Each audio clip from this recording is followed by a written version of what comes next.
ಈ ಸಾವು ಅನ್ನೋದು ಹೇಗೆಲ್ಲ ಬರಬಹುದು ಅನ್ನೋದಕ್ಕೆ ಈ ದುರಂತವೇ ಸಾಕ್ಷಿ. ಸಂಭ್ರಮ ಕಣ್ತುಂಬಿಕೊಳ್ಳೋದಕ್ಕೆ ಹೋದವರು ಸಾವಿನ ಮನೆ ಸೇರಿದ್ದಾರೆ. 11 ಜನರ ಸಾವಿನ ಕಣ್ಣೀರಿನ ಕಥೆಗಳು ಇಲ್ಲಿವೆ ನೋಡಿ. ಒಂದಲ್ಲ ಎರಡಲ್ಲ, ಬರೋಬ್ಬರಿ 11 ಜನರ ಸಾವು. ಇವರಿಗೆಲ್ಲ ಸಾಯೋ ವಯಸ್ಸಲ್ಲ. ಹೆತ್ತವರನ್ನ ಬಿಟ್ಟೋಗೋ ಯೋಚನೆಯೂ ಇರಲಿಲ್ಲ. ಇನ್ನೂ ಬಾಳಿ ಬದುಕಬೇಕಿರೋ ಪ್ರಾಯ. ಕೈ ಹಿಡ್ಕೊಂಡು ಹೋಗಿದ್ದ ಗಂಡ ಹೆಂಡತಿ, ಅಮ್ಮ ಅರ್ಧ ಗಂಟೆಯಲ್ಲಿ ಬರ್ತೀನಿ ಅಂತ ಹೇಳಿದ್ದ ಮಗ, ಅಪ್ಪ RCB ಪ್ಲೇಯರ್ಸ್ ನೋಡ್ಕೊಂಡು ಬರ್ತೀನಿ ಎಂದಿದ್ದ ಮಗಳು. ಹೀಗೆ ಒಬ್ಬೊಬ್ಬರದ್ದು ಒಂದೊಂದು ಕಥೆ. ಅರ್ಧ ಗಂಟೆಯಲ್ಲಿ ಬರ್ತೀನಿ ಎಂದವರು ಸಾವಿನ ಮನೆಯಲ್ಲಿ ಬಂಧಿಯಾಗಿದ್ದಾರೆ. ಸಂಭ್ರಮವನ್ನ ಕಣ್ತುಂಬಿಕೊಳ್ಳೋ ಕಾತರದಲ್ಲಿದ್ದವರು ಸಾವಿನ ಹೊಡೆತಕ್ಕೆ ಸಿಲುಕಿ ಬಿದ್ದಲ್ಲೇ ಪ್ರಾಣ ಬಿಟ್ಟಿದ್ದಾರೆ.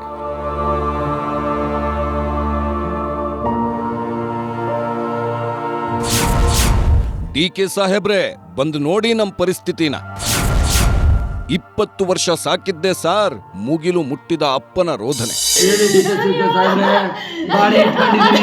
ಬಂದು ನೋಡಿ ನಮ್ಮ ಮನೆ ಪರಿಸ್ಥಿತಿನ. ಬಂದು ನೋಡಿ, ನಿಮಗೂ ಒಬ್ಬನೇ ಮಗ ಇದ್ದಾನೆ. ನೀವೇ ರಾಜಕೀಯ ಮಾಡಕ್ ಹೋಗ್ಬೇಡಿ. ನನ್ನ ಪರಿಸ್ಥಿತಿನ ಬಂದು ನೋಡಿ. 20 ವರ್ಷ ನಾನು ಕೈ ತುತ್ತು ಕೊಟ್ಟು ಸಾಕಿದ್ದೀನಿ. ಇವಾಗ ಈ ತರ ಪರಿಸ್ಥಿತಿ. ನೀವು ಸೆಕ್ಯೂರಿಟಿ ಮಾಡಿಲ್ಲ ಅಂತ ಹೇಳಿ ಮಾಡಿದ್ರೆ ನನ್ನ ಮಗನ ಉಳಿಸ್ಬೋದಿತ್ತು. ಒಂದು ಆಂಬುಲೆನ್ಸ್ ಸೌಕರ್ಯ ಮಾಡಿದ್ರೆ ನನ್ನ ಮಗನ ಉಳಿಸ್ಬೋದಿತ್ತು. ನನ್ನ ಮಗ ಒಬ್ಬ ಅಲ್ಲ, 11 ಮಕ್ಕಳಿಗೆ ಶಾಪ ನಿಮಗೆ ತಟ್ಟುತ್ತೆ. 11 ಮಕ್ಕಳು ತಂದೆ ಪೇರೆಂಟ್ಸ್ ಶಾಪ ನಿಮಗೆ ತಟ್ಟುತ್ತೆ. ಇದು ಸಾವಲ್ಲ, ನಿಜಕ್ಕೂ ಕಗ್ಗೊಲೆ. ಇವರ ಗೋಳಾಟ ನರಳಾಟಕ್ಕೆ ಉತ್ತರ ಕೊಡೋರು ಯಾರು? ಹೆಗಲೆತ್ತರ ಬೆಳೆದಿದ್ದ ಮಗನನ್ನ ಕಳ್ಕೊಂಡವರಿಗೆ ಸಾಂತ್ವನ ಹೇಳೋರು ಯಾರು? ಈ ತಂದೆ ಅತ್ತೂ ಕಣ್ಣೀರೇ ಬತ್ತಿ ಹೋಗಿದೆ. ಮಗನೇ ಒಮ್ಮೆ ಕಣ್ಬಿಟ್ಟು ನೋಡಪ್ಪ ಅಂತಿದ್ರೆ ಇಡೀ ಕುಟುಂಬವೇ ಗೊಳೋ ಅಂತ ಕಣ್ಣೀರಿಡ್ತಿದೆ. ಈತನ ಹೆಸರು ಭೂಮಿಕ್ ಅಂತ. ಜಸ್ಟ್ 20 ವರ್ಷ. ಹಾಸನ ಜಿಲ್ಲೆಯ ಕುಪ್ಪುಗೋಡಿನ ಭೂಮಿಕ್ ಇಂಜಿನಿಯರಿಂಗ್ ಮಾಡುತ್ತಿದ್ದ. ಇಡೀ ಕುಟುಂಬ ಬೆಂಗಳೂರಲ್ಲೇ ನೆಲೆಸಿದ್ರಿಂದ ಕಾಲೇಜ್ಗೆ ಹೋಗ್ತೀನಿ ಅಂಥೇಳಿ ಸ್ಟೇಡಿಯಂ ಬಳಿ ಹೋಗಿದ್ದಾನೆ. ನೆಚ್ಚಿನ ಪ್ಲೇಯರ್ಸ್ರನ್ನ ನೋಡೋ ಭರದಲ್ಲಿ ಚಿನ್ನಸ್ವಾಮಿ ಸ್ಟೇಡಿಯಂ ಬಳಿ ಹೋದವ ಅಲ್ಲೇ ಉಸಿರು ಚೆಲ್ಲಿದ್ದಾನೆ.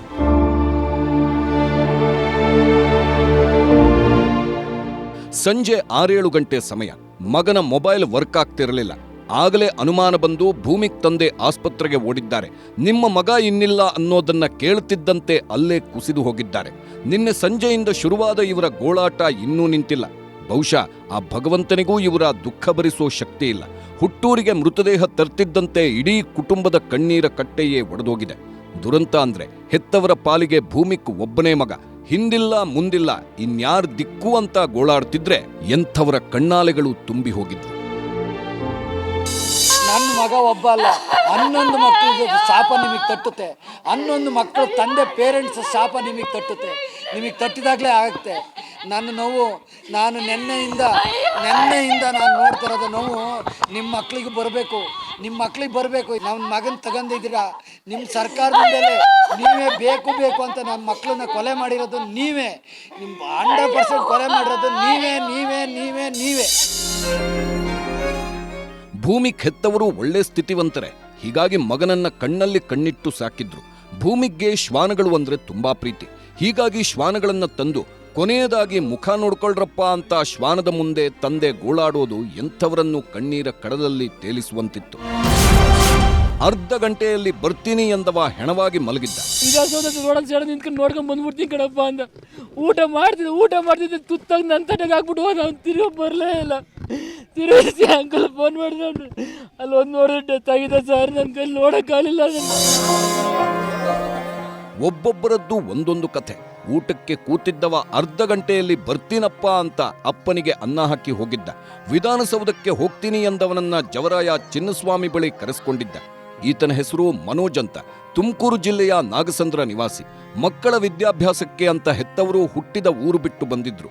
ನಿನ್ನೆ RCB ಸೆಲೆಬ್ರೇಷನ್ ನೋಡೋದಕ್ಕೆ ಹೋದವ ಕಾಲ್ ತುಳಿತಕ್ಕೆ ಸಿಲುಕಿ ಅಲ್ಲೇ ಪ್ರಾಣ ಬಿಟ್ಟಿದ್ದಾನೆ. ಪೊಲೀಸ್ನವ್ರು ಯಾರೋ ಫೋನ್ ಮಾಡಿ ನನ್ನ ನಂಬರ್ಗೆ ಹಿಂಗೆ ಬನ್ನಿ ಅಂತ ಹೇಳಿದ್ದಾರೆ. ಆಂಬುಲೆನ್ಸ್ ಮಾಡ್ಕೊಂಡು ಹೋದ ತಿರಲ್ಗೆ. ಒಳಗೆ ಹೋದಾಗ ಶವಗಾರದಲ್ಲಿ ನನ್ನ ಮಗನು ಸತ್ತು ಹೋಗಿದೆ ಸರ್. ಎಲ್ಲ ಇದೆಲ್ಲ ಒಬ್ಬನೇ ಮಗ ಸರ್. ಪ್ರತಿಯಿಂದ ಬೆಳೆಸಿದ ಸರ್. ನನ್ನ ಮಗ ವಿಧಾನಸೌಧ ರೋಡಲ್ಲಿ ಸೈಡ್ ನಿಂತ್ಕೊಂಡು ನೋಡ್ಕೊಂಡು ಬಂದ್ಬಿಡ್ತೀನಿ ಕಣಪ್ಪ ಅಂದ. ಊಟ ಮಾಡ್ತಿದ್ದೆ ತುತ್ತಾಗಿ ನನ್ನ ತಟೆಗೆ ಹಾಕ್ಬಿಟ್ಟು ಹೋದ. ಅವ್ನು ತಿರುಗಿ ಬರಲೇ ಇಲ್ಲ. ತಿರುಗಿಸಿ ಅಂಕಲ್ ಫೋನ್ ಮಾಡಿದ್ರು. ಅಲ್ಲಿ ಒಂದು ನೋಡಿದ್ರೆ ಡೆತ್ ಆಗಿದೆ ಸರ್. ನನ್ನ ಕೈಲಿ ನೋಡೋಕ್ಕಾಗಲಿಲ್ಲ. ನನ್ನ ಕೈಲಿ ಮನೋಜ್ ತಂದೆ ಪಾನಿಪುರಿ ವ್ಯಾಪಾರ ಮಾಡಿಕೊಂಡು ಮಕ್ಕಳನ್ನ ಓದಿಸ್ತಿದ್ರು. ಮಗನೇ ಮುಂದೆ ಆಧಾರ ಆಗ್ತಾನೆ, ನಮ್ಮ ಜವಾಬ್ದಾರಿ ಹೊತ್ಕೊಳ್ತಾನೆ ಅಂತ ಬೆಟ್ಟದಷ್ಟು ಕನಸು ಕಟ್ಕೊಂಡಿದ್ರು. ಆದ್ರಿವತ್ತು ಅಂಗೈಯಲ್ಲಿಟ್ಕೊಂಡು ಸಾಕಿದ್ದ ತಂದೆಯೇ ಮಗನ ಹೆಣಕ್ಕೆ ಮಣ್ಣಾಕೋ ಸ್ಥಿತಿ ಬಂದಿದೆ. ಹುಟ್ಟೂರಲ್ಲಿ ಮನೋಜ್ ಅಂತ್ಯಕ್ರಿಯೆ ನೆರವೇರಿಸಿದ್ದಾರೆ. ಕಾಲು ನೋಡ್ತಿದ್ದಂತೆ ನನ್ನ ಮಗ ಅಂತ ಗೊತ್ತಾಯ್ತು. ಕೈಯೆಲ್ಲ ತಣ್ಣಗಾಗಿತ್ತು, ಮುಟ್ಟಿದ್ರೂ ಜೀವ ಇರಲಿಲ್ಲ. ಕಾಲು ನೋಡೋಷ್ಟೊತ್ತಿಗೆ ನನಗೆ ಗೊತ್ತಾಗೋಯ್ತು ನನ್ನ ಮಗನೇ ಇದು, ಇನ್ನು ಯಾರು ಅಲ್ಲ, ಅಪ್ಪುನೇ, ನಮ್ಮ ಅಪ್ಪು ಇಲ್ಲ ಅಂತ. ಹೆತ್ತು ಹೊತ್ತು ಬೆಳೆಸಿದ ಹೆತ್ತವರ ಮುಂದೆಯೇ ಮಕ್ಕಳು ಜೀವ ಬಿಟ್ರೆ ಅದಕ್ಕಿಂತ ಘನಘೋರ ಇನ್ನೊಂದಿಲ್ಲ. ಹೆತ್ತವರ ಸ್ಥಿತಿಯನ್ನ ಊಹಿಸಿಕೊಳ್ಳೋದಕ್ಕೂ ಆಗಲ್ಲ. ಚಿಕ್ಕಬಳ್ಳಾಪುರ ಜಿಲ್ಲೆಯ ಚಿಂತಾಮಣಿಯ ಪ್ರಜ್ವಲ್ ಕೂಡ RCB ಸೆಲೆಬ್ರೇಷನ್ ನೋಡೋದಕ್ಕೆ ಹೋಗಿದ್ದ. ಆದರೆ ಸಂಜೆ ಹೊತ್ತಲ್ಲಿ ನಿಮ್ಮ ಮಗನಿಗೆ ಸೀರಿಯಸ್ ಅನ್ನೋ ಕರೆ ಬಂದಿದೆ. ಪ್ರಜ್ವಲ್ ತಾಯಿ ಆಸ್ಪತ್ರೆಗೆ ಹೋಗಿ ಕಾಲು ನೋಡ್ತಿದ್ದಂತೆಯೇ ಇವನು ನನ್ನ ಮಗ ಅನ್ನೋದು ಗೊತ್ತಾಗಿದೆ. ಡೆಡ್ ಬಾಡಿ ಮೇಲೆ ಹಾಕಿದ್ದ ಬಟ್ಟೆ ತೆಗೀತಿದ್ದಂತೆ ಅಲ್ಲೇ ಕುಸಿದು ಹೋಗಿದ್ದಾರೆ. ಮೈ ಕೈಯೆಲ್ಲ ತಣ್ಣಗಾಗಿತ್ತು. RCB ಡ್ರೆಸ್ ಹಾಕೊಂಡು ಹೋಗಿದ್ದ ನನ್ನ ಮಗ ಸತ್ತು ಮಲಗಿದ್ದ ಅಂತ ಹೆತ್ತ ಕರಳು ಕಣ್ಣೀರಿಟ್ಟಿದೆ. ಕಾಲು ನೋಡೋಷ್ಟೊತ್ತಿಗೆ ನನಗೆ ಗೊತ್ತಾಗೋಯ್ತು ನನ್ನ ಮಗನೇ ಇದು, ಇನ್ನು ಯಾರು ಅಲ್ಲ, ಅಪ್ಪುನೇ, ನಮ್ಮ ಅಪ್ಪು ಇಲ್ಲ ಅಂತ. ಆಮೇಲೆ ಪೂರ್ತಿ ತೆಗೆದ್ರೆ ನನ್ನ ಮಗನೇ RCB ಡ್ರೆಸ್ ಹಾಕೊಂಡು ಎಲ್ಲ ಅಲ್ಲಿ ಅದರಲ್ಲೇ ಇದ್ದ. ಅವನ ಕೈ ಎಲ್ಲ ತಣ್ಣಗಾಗೋಗ್ಬಿಟ್ಟಿತ್ತು, ಮುಟ್ಟಿದ್ರು ಮುಟ್ಟಕ್ ಬಿಟ್ಟಿಲ್ಲ ಅವರು, ಓಡೋದಕ್ಕೆ ಕೊಡೋಕ್ಕೂ ಬಿಟ್ಟಿಲ್ಲ. ಯಾರ್ಯಾರು ಫೋಟೋ ಬೇರೆ ತಗೊಳ್ತಿದ್ರು, TV ಚಾನೆಲ್ಸ್ ಎಲ್ಲ ಬಿಟ್ಟಿಲ್ಲ ಅವ್ರು ಯಾರು. ಒಮ್ಮೊಮ್ಮೆ ಈ ವಿಧಿ ಹೇಗೆಲ್ಲ ಚಲ್ಲಾಟವಾಡುತ್ತೆ ನೋಡಿ. ಜಸ್ಟ್ 10 ದಿನದ ಹಿಂದೆ ಪ್ರಜ್ವಲ್ ಅಜ್ಜಿ ಸಾವನ್ನಪ್ಪಿದ್ರು. ಹೀಗಾಗಿ ಮನೆಯಲ್ಲಿ ಸಾವಿನ ಸೂತಕ ಹೋಗಿರಲಿಲ್ಲ. ಅಷ್ಟೊತ್ತಿಗಾಗಲೇ ಮೊಮ್ಮಗನೂ ಸಾವಿನ ಮನೆ ಸೇರಿದ್ದಾನೆ. ಪ್ರಜ್ವಲ್ನ ಕಳ್ಕೊಂಡ ಕುಟುಂಬ ಕಣ್ಣೀರಲ್ಲಿ ಮುಳುಗೇಳುತ್ತಿದೆ.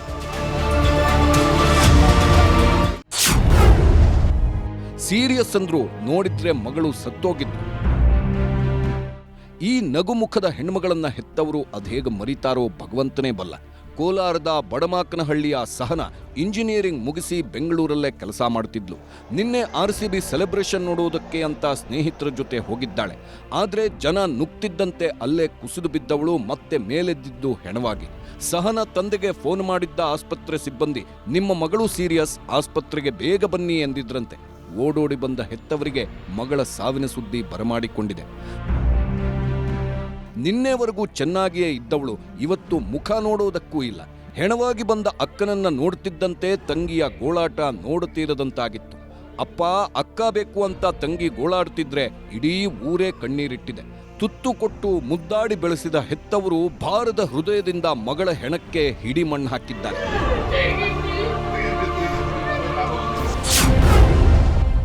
ಬಡತನದಲ್ಲಿ ಬೆಳೀತಿದ್ದವ ದುರಂತ ಅಂತ್ಯ.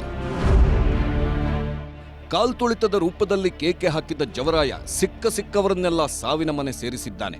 ಯಾದಗಿರಿಯ ಆಶನಾಳದ ಶಿವಲಿಂಗ ಬಡತನದಲ್ಲಿ ಬೆಳೆದ ಮಗ. ಚೆನ್ನಾಗಿ ಓದಿ ಹೆತ್ತವರ ಕಷ್ಟ ದೂರ ಮಾಡ್ತೀನಿ ಅಂತ 10 ಕನಸು ಕಟ್ಕೊಂಡಿದ್ದ. ಹೀಗಾಗಿಯೇ ಬೆಂಗಳೂರಿನ ಯಲಹಂಕ ಕಾಲೇಜಿನಲ್ಲಿ PUC ಓದ್ತಿದ್ದ. ಆದ್ರೆ ಸಾವಿನ ಕರೆಗೆ ಓಗೊಟ್ಟವ ಹೆತ್ತವರನ್ನ ಅನಾಥರನ್ನಾಗಿ ಮಾಡಿ ಹೋಗಿದ್ದಾನೆ. ಹುಟ್ಟೂರಿಗೆ ಶಿವಲಿಂಗನ ಮೃತದೇಹ ಬರ್ತಿದ್ದಂತೆ ಕಣ್ಣೀರ ಕಟ್ಟೆಯೇ ಒಡೆದೋಗಿದೆ. ಶಿವಲಿಂಗನ ಹೆತ್ತವರ ದುಸ್ಥಿತಿ ಹೇಗಿದೆ ನೋಡಿ. ಮಗನನ್ನ ಅಂತ್ಯಕ್ರಿಯೆ ಮಾಡುವುದಕ್ಕೆ ಅಂಗೈ ಅಗಲ ಜಾಗ ಇಲ್ಲ. ಊರಲ್ಲಿ ಸ್ಮಶಾನವೂ ಇಲ್ಲ. ಮನೆ ಮುಂದೆ ಅಂತ್ಯಕ್ರಿಯೆ ಮಾಡೋಣ ಅಂದ್ರೆ ಊರಿನವರು ಬಿಟ್ಟಿಲ್ಲ. ಹೀಗಾಗಿ ಸೋದರ ಮಾವನ ಊರಲ್ಲಿ ಅಂತ್ಯಕ್ರಿಯೆ ನೆರವೇರಿಸಿದ್ದಾರೆ.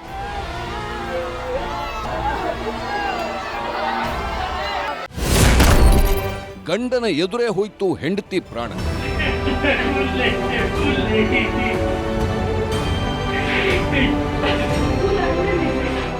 ಸಾವು ಅನ್ನೋದು ಎಷ್ಟೊಂದು ಕ್ರೂರಿ ನೋಡಿ.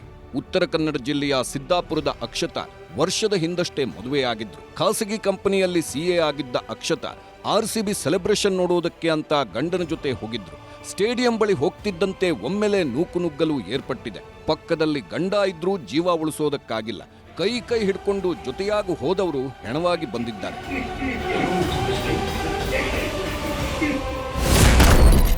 ಹುಡುಗಿ ನೋಡಿ ಬಂದವ ಸೇರಿದ್ದು ಮಸಣ.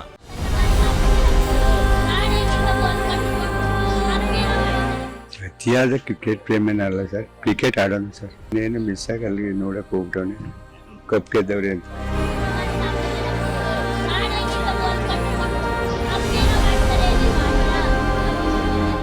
ನಿಜಕ್ಕೂ ದೇವರು ಒಮ್ಮೊಮ್ಮೆ ಕಲ್ಲಾಗಿ ಬಿಡ್ತಾನೆ. ಇವರ ಕಣ್ಣೀರು ಒರೆಸೋರು ಯಾರು? ಮಗನ ಜವಾಬ್ದಾರಿ ಹೊರೋರ್ಯಾರು?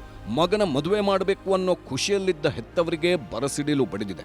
ಮಂಡ್ಯ ಜಿಲ್ಲೆಯ ಕೆಆರ್ಪೇಟೆ ತಾಲೂಕಿನ ರಾಯಸಮುದ್ರದ ಪೂರ್ಣಚಂದ್ರ ಸಿವಿಲ್ ಇಂಜಿನಿಯರ್. ನಿನ್ನೆ ಹೆತ್ತವರ ಜೊತೆ ಹುಡುಗಿ ನೋಡೋದಕ್ಕೆ ಹೋಗಿದ್ದ. ಶ್ರಾವಣದಲ್ಲಿ ಮದುವೆ ಮಾಡುವುದಕ್ಕೆ ಮನೆಯವರು ನಿಶ್ಚಯ ಮಾಡುವುದಕ್ಕೂ ರೆಡಿಯಾಗಿದ್ರು. ಹೆಣ್ಣು ನೋಡಿ ಬಂದ್ಮೇಲೆ ಬೆಂಗಳೂರಿಗೆ ಹೋಗಿದ್ದಾರೆ. ಮಗ RCB ಸೆಲೆಬ್ರೇಷನ್ ನೋಡೋದಕ್ಕೆ ಹೋಗಿದ್ದು ಯಾರೊಬ್ರಿಗೂ ಗೊತ್ತಿಲ್ಲ. ಮಗನ ಸಾವಿನ ಸುದ್ದಿ ಟಿವಿಯಲ್ಲಿ ಬಂದಾಗಲೇ ಹೆತ್ತವರಿಗೆ ಗೊತ್ತಾಗಿದ್ದು. ಕ್ರಿಕೆಟ್ ಆಡೋಣ, ಎಲ್ಲ ತಕ್ಕ ಹೋಗೋದು, ಫಂಕ್ಷನ್ ಹೋಗೋಣ ಸರ್ ಕ್ರಿಕೆಟ್ಗೆ. ಅತಿಯಾದ ಪ್ರೇಮಿನ ನಿನ್ನೇನು ಮಿಸ್ ಆಗಿ ಅಲ್ಲಿ ನೋಡಕ್ ಹೋಗ್ಬಿಟ್ಟವನೆ, ಕಪ್ ಗೆದ್ದವ್ರೆ ಅಂತ. ಅದೇನು ಇದಿಲ್ಲ, ಅತಿಯಾದ ಜಾಸ್ತಿ ಏನು ಹುಚ್ಚೇನಿರ್ಲಿಲ್ಲ ಅವ್ನಿಗೆ. ಆಡಕ್ ಹೋಗೋಣ ಸರ್. ಸಾಯಂಕಾಲ ನಿನ್ನೆ ಸಾಯಂಕಾಲ 6 ಗಂಟೆಲಿ 5:30 6 ಗಂಟೆಲಿ ಗೊತ್ತಾಯ್ತು. ವಾಟ್ಸಪ್ಪಲ್ಲೆಲ್ಲ ಅವನ್ನ ಫಸ್ಟ್ ಏಡ್ ಮಾಡ್ತಿದ್ರಲ್ಲ, ಅದು ಗೊತ್ತಾಯ್ತು. ಮಗನ ಮದುವೆ ಮಾಡಬೇಕು ಅಂದ್ಕೊಂಡಿದ್ದ ಕುಟುಂಬದಲ್ಲಿ ಸಾವಿನ ಸೂತಕ ಆವರಿಸಿದೆ. ಹೆಣ್ಣು ನೋಡಿ ಹೋದವ ಹೆಣವಾಗಿ ಬಂದಿದ್ದಾನೆ. ಇಡೀ ರಾಯಸಮುದ್ರ ಗ್ರಾಮದಲ್ಲಿ ಸಾವಿನ ಕಾರ್ಮೋಡ ಆವರಿಸಿದ್ದು ಲಿಂಗಾಯತ ಸಂಪ್ರದಾಯದಂತೆ ಅಂತ್ಯಕ್ರಿಯೆ ನೆರವೇರಿಸಿದ್ರು. ಡೆಂಟಲ್ ವಿದ್ಯಾರ್ಥಿಯ ಜೀವ ಕಸಿದ ಸಂಭ್ರಮ.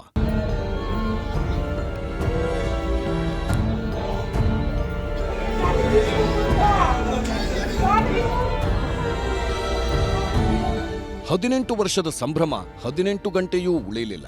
ಸಂಭ್ರಮಾಚರಣೆಯ ಕಾಲ್ತುಳಿತಕ್ಕೆ ಡೆಂಟಲ್ ವಿದ್ಯಾರ್ಥಿ ಶ್ರವಣ್ ಕೂಡ ದುರಂತ ಅಂತ್ಯ ಕಂಡಿದ್ದಾನೆ. ಚಿಕ್ಕಬಳ್ಳಾಪುರ ಜಿಲ್ಲೆಯ ಚಿಂತಾಮಣಿ ತಾಲೂಕಿನ ಕುರುಟಳ್ಳಿ ಗ್ರಾಮದ ಶ್ರವಣ್ ಬೆಂಗಳೂರಿನಲ್ಲೇ ಓದ್ತಿದ್ದರಿಂದ ಸೆಲೆಬ್ರೇಷನ್ ನೋಡೋದಕ್ಕೆ ಹೋಗಿದ್ದ. ಆದ್ರೆ RCB ಸೆಲೆಬ್ರೇಷನ್ ಶ್ರವಣ್ ಪಾಲಿಗೆ ಸಾವಿನ ಮನೆಯಾಗಿ ಹೋಗಿದೆ. ಮಗನನ್ನ ಕಳ್ಕೊಂಡ ಹೆತ್ತವರು ಕಾಡಿ ಬೇಡುತ್ತಿದ್ದಾರೆ.